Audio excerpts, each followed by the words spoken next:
Hello and welcome to the Final Whistle podcast. My name is Harry, and as usual, I'm joined by Bobby. How are you, Bob? Yeah, all good, all good. Good to be back. Yeah, we haven't been for a while. We've taken a little break, just going back to school and everything. So getting used to Mhm. that pattern. But we're back now, and probably quite a good time to return. Newcastle Takeover has gone Yeah, through. yeah, definitely. Must have been the last week. Last week, I think, at some point. It was. hmm Obviously, it's the Saudi investment group, led by Amanda Stavely. Bob, what are your thoughts on the takeover? It's quite broad, isn't it? Like to think about it, because obviously we've had football takeovers a lot of times, obviously with PSG, Man City, Chelsea, all that sort of stuff. It's just this one feels a lot different because obviously we know Newcastle have been a big team and they've definitely dropped off in the last, sort of 10 years. And yeah, just the amount of money that these people have is mental. And obviously it could be massive for Newcastle, but obviously we've seen with a few managers that not managers, sorry, owners have a lot of money and they don't spend it. So yeah, I mean, I guess we'll just see what happens. What do you think about it? How are you feeling? Well, it's a bit of a weird one. It was trying to think of when it went through of how do I actually feel about it because obviously it's massive and it's definitely going to change the Premier League and hmm it's gone to a club like Newcastle, Yeah, we're a who big have club, massive yeah, fan base. Yeah.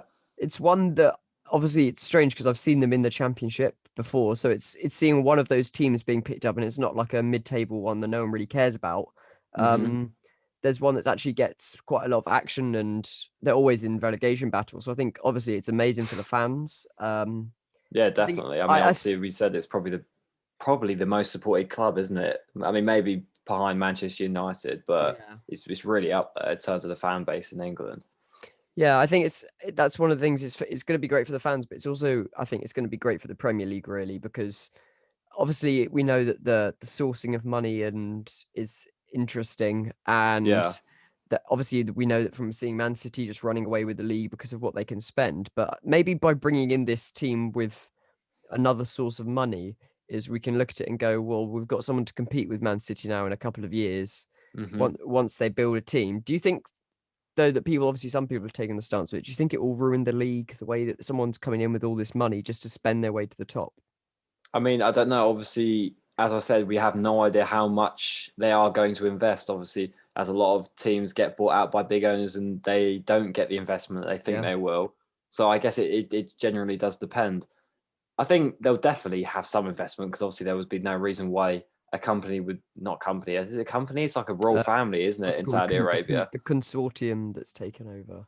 Yeah, Yeah. but I think there's definitely a massive chance that they're going to invest heavily. I think they should be sensible about it though, because obviously football we know is a long game, and even with the likes of Man City, Liverpool buying lots of players, PSG doesn't guarantee you success over extended period of time. So there's no way in hell you can say that they can just buy a load of people in one season because that's just not how football works. You have to, create a team. You need to Yeah. get a good spine. So I think manager is top priority for them first and obviously get some key players who they think are most important, who want to play for the club, and then build it around that. I think they definitely need to look into investing a lot of that money in their youth system because I think it's so important in the Premier League now having good young players. Obviously, with all the players that are coming through at the minute, obviously my Arsenal boys, Saka and Smith Rowe, you've got Greenwood and Phil Foden, obviously just amazing young players getting the chance to play. So I think they have to be smart about it, and I think Newcastle fans obviously rightly to be excited, but I think they have to make sure they don't get their hopes up and be like, oh yeah, go for top 10, top six next season because I don't think that's going to happen. But they definitely should start to improve. Yeah, and it's interesting. They were saying on Talksport about the fact that about the investing in the academy because when you look at the way the FFP was when Man City got taken over, it wasn't really as big of a thing, and when Chelsea obviously got to bought over it, didn't exist. So Yeah. they can't just spend whatever they want and win the league. hmm So investing in the academy, if they can get someone like Phil Foden that they can just have the center around their team, then that'd be brilliant. But hmm if you look at all the other 19 clubs at the moment, what they've done is they're at the moment supposedly holding an emergency meeting at some point to talk about their concerns. But what do you think was really the point of that? Because as I'm looking at it, is the takeover's gone through, the Premier League can't do anything about it really. I don't really know what their objections are. Obviously, it's a lot of money, but why are there no objections for the Man City owner or the Chelsea owner? Obviously, I know they're worth a lot more than those owners, but those owners in context before these ones were still worth a ridiculous amount of money. So the fact that, as you said, all 19 have gone into that debate, and we know that 6 of them were in the European Super League, not even just a few months ago, just shows the hypocrisy that how these clubs are run. And I think it's definitely laughable the fact that they have gone in saying why they're allowed to do this when they clearly had intentions of doing things similar to this sort of style. So yeah, it's an interesting one. I don't know what they're going to debate about, and I don't really see what it's going to achieve. But I'd be interested to know what their points are on how they feel it's going to, affect them negatively. Because obviously that's probably the reason they're speaking up about it. Yeah, I mean, obviously the teams can be annoyed, but surely we've got to feel good for the fans because, like, you Hmm. must have seen original Man City fans didn't get really. They supported the club beforehand, and it wasn't their choice that the club got taken over. But obviously, they've had some more Yeah. plastic fans. I think it was true. Geordie was saying in his video. Obviously, he knows the money source is wrong, but he's there for the football. So surely this is going to be life changing for some Newcastle fans if Yeah, it definitely. I mean, goes as it's thought. yeah, I mean, it's something that we take for granted in our Western life all the time. Obviously, in different situations, like, we probably shouldn't drive cars, but we enjoy them. We do it anyway. We probably shouldn't, use as much electricity and stuff. We do it anyway. And Newcastle fans probably should question where that money's coming from, but they're going to enjoy it. If they start playing well, they're going to enjoy it, and they're not going to think about it because that's just how it goes, isn't it? Yeah, and I think one of the other things True Geordie said, what was quite interesting, is you always have your view as a fan of my club can compete for anything, and to that point, they haven't really competed for anything. But now this can really bring the chance that in a few years he could be watching his club in a Champions League final. Hmm. Like a serious view. Surely that's just going to be amazing, I reckon. But as you said earlier, they've got to sort out the manager. Do you think? Steve Bruce is rumored to be sacked soon. Hmm. He even thinks it. Do you think he's going to be there on Sunday for his 1,000th managerial game? Because it was rumored that he'd be sacked midweek, and it's not happened yet. So you would presume he's staying in for Sunday. Yeah, I'd reckon he would stay. I don't think they'll be that reactionary. Obviously, he hasn't played a game under them, so you don't know if it's going to drastically change. Maybe he had a bad relationship, sorry, with Mike Ashley. You don't know the background situation. So yeah, they might stick with him for the rest of the season, see what he wants to do. But obviously, there is a highly likelihood that they will get rid of him and try and put somebody in. Because as I said, having a good manager is a really good spine to start off their team building with. Yeah, well, there's been a few names linked already. Apparently Antonio Conte was one of the ones that got linked, and he just said no. Yeah, I mean, he Um, gets his name at the minute. It's just getting thrown around with any club that needs a manager. Arsenal, the thing about sacking, I said, oh, yeah, Antonio Conte. I think he was on for Tottenham as well. Like anywhere it's taking him, but he doesn't want to go anywhere. Seems like, don't know. One of the other names that they've put out is the former Dortmund manager Lucien Favre, who's not really a massively well-known name, but people are saying Hmm. he would be brilliant for it. But the big ones, Lampard and Gerrard. Do you think Gerrard? Lots of people want him. Do you think he would be a good fit for Newcastle? Yeah, I do think he would. I mean, I'm not going to sit here and say I know loads about the Rangers because obviously I don't watch Scottish football, so I don't know them. But I know just off of their recent reputation, their current history, they're a very good team under Steven Gerrard. I don't think they were. Did they go invincible in the Scottish League? I I think they think did. when they won the Yeah. titles. Obviously, in itself, that's an incredible achievement. So I'm guessing that to show that Steven Gerrard does at least have some managerial capabilities. So maybe the name. Obviously, I know he's from Liverpool, but it's still that sort of. I don't know. It's just the feeling around Newcastle. I think it might work. I think Steven Gerrard to Liverpool is something he might not want to do because you see a lot of you know club legends don't want to go and ruin their reputation. He might be a bit wary of how it worked out for Lampard. So yeah, I personally think that would be a great appointment for them if they can get him in, get him encouraging some of the youth like I think he is doing at the Rangers. I think that'd be a great signing. Yeah. And there's one name that's been brought up a little bit. I think he'd be quite good for them if they could afford him.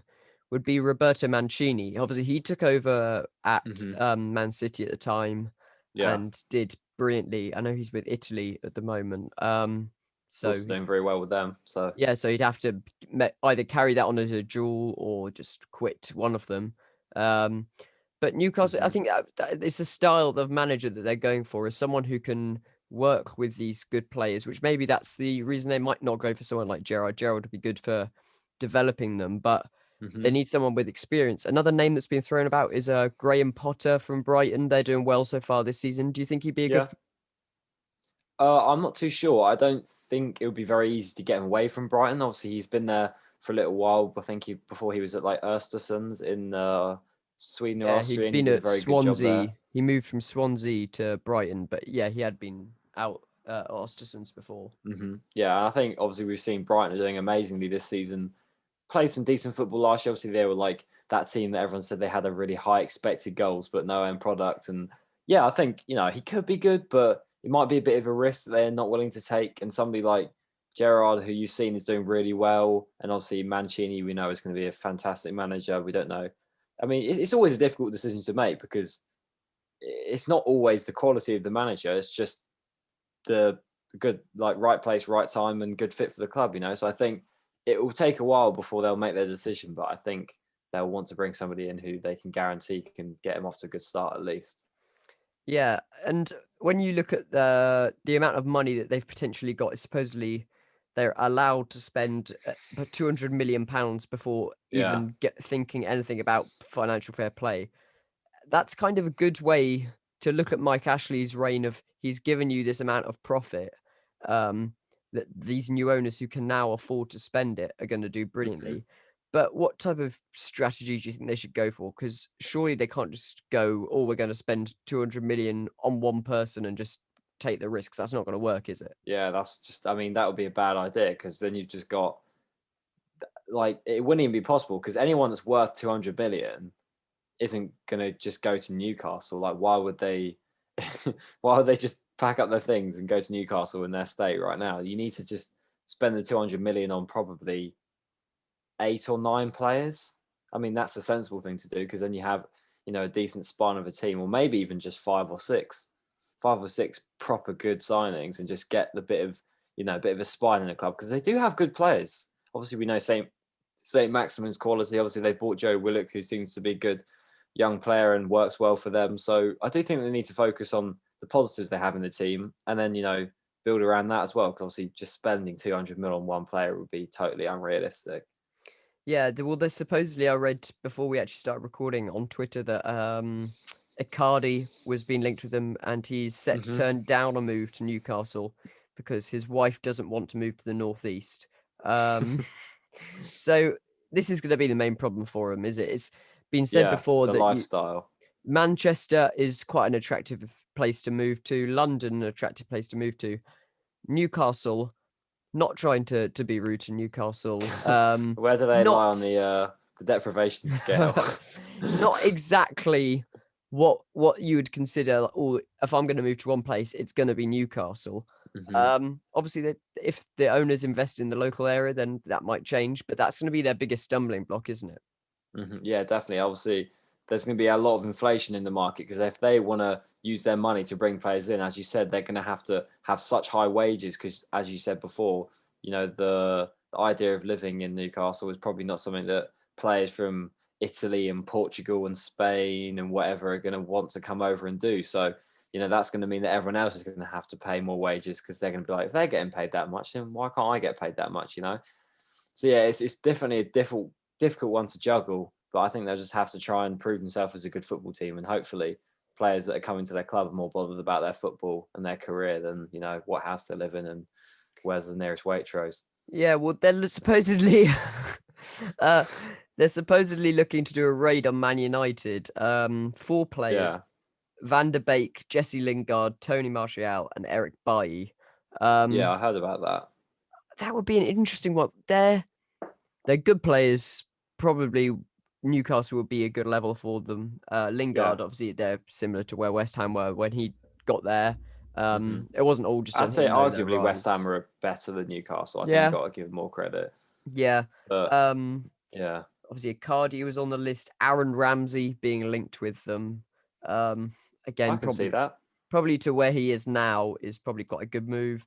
Hmm. where this morning the reports were that he wanted to sign Timo Werner, or they want to sign Timo Werner, Nicolas Sula from Bayern Munich, and Philippe Coutinho.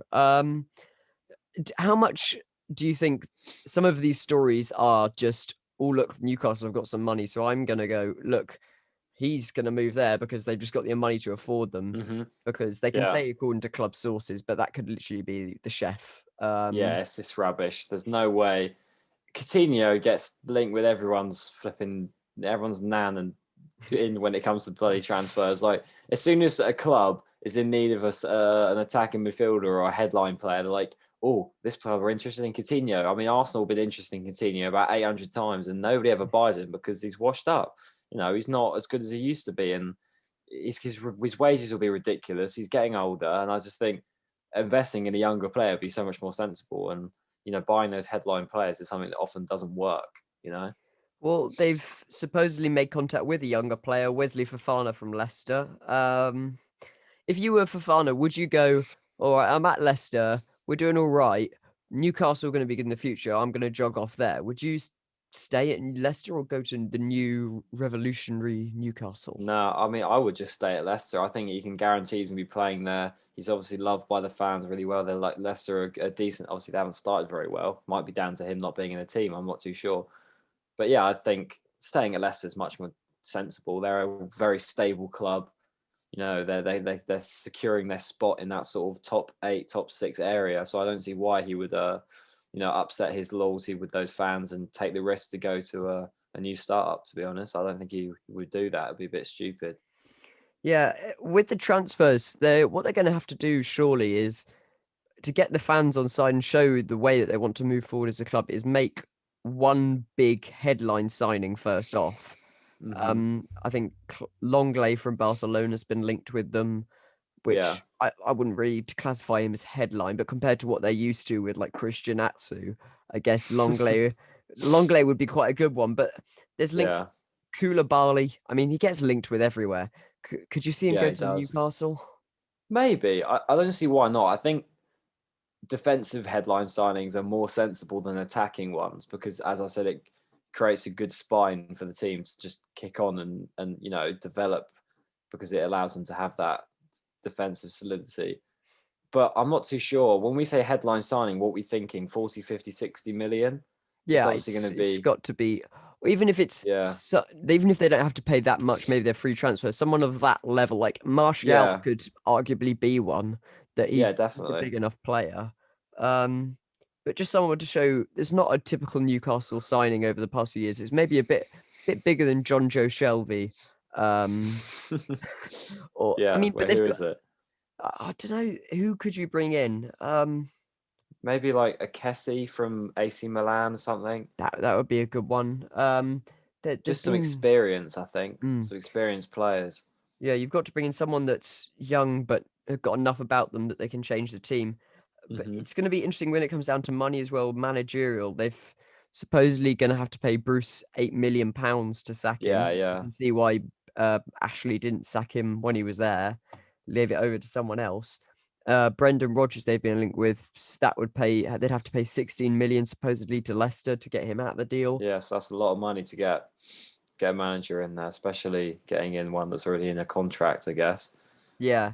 But how long do you think it will be till we see an impact at Newcastle, if there ever is one?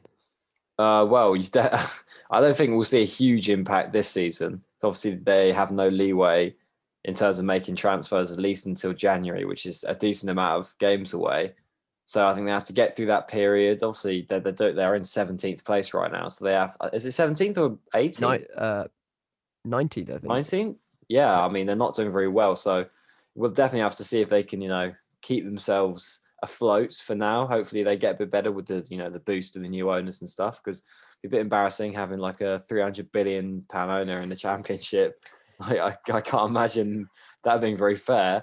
But yeah, I just think we're not going to see a huge impact for, they might get a few decent signings in January and that'll maybe spark up a run of form for them to take on into the next season and then, bring in some players in the summer and then maybe they'll start kicking on at that point. But yeah, it's really difficult to judge when they're going to start, getting going. I'm not too sure. Yeah, that would be awful. If they got relegated to the Championship, you've just become the richest club in the world. It would be awful. But then I guess at least that way they could probably afford to keep hold of their players and just boss the league and go back up, which was Yeah. so much fun for clubs like Fulham are doing at the moment. They're just going, oh, we're just going to keep all our good players, spend about 20 million, and we'll get promoted. But Yeah. I imagine Newcastle will get some big names in January in the door, some stable names for them, get their place probably like 16th or something. Yeah, definitely. Then build on to the next season. Obviously, it's going to be interesting for Newcastle fans, for the Premier League fans. That's one takeover done. Obviously, Arsenal fans will be hoping to see another one for them soon. Maybe not to the same extent of money, but thank you for listening, everybody. That's all we've got time for today. Make sure, if you're watching on YouTube, to subscribe and like the video. And if you're listening on Spotify or Apple, to make sure to follow us on those platforms so you'll never miss another episode. Thank you for listening. That was The Final Whistle.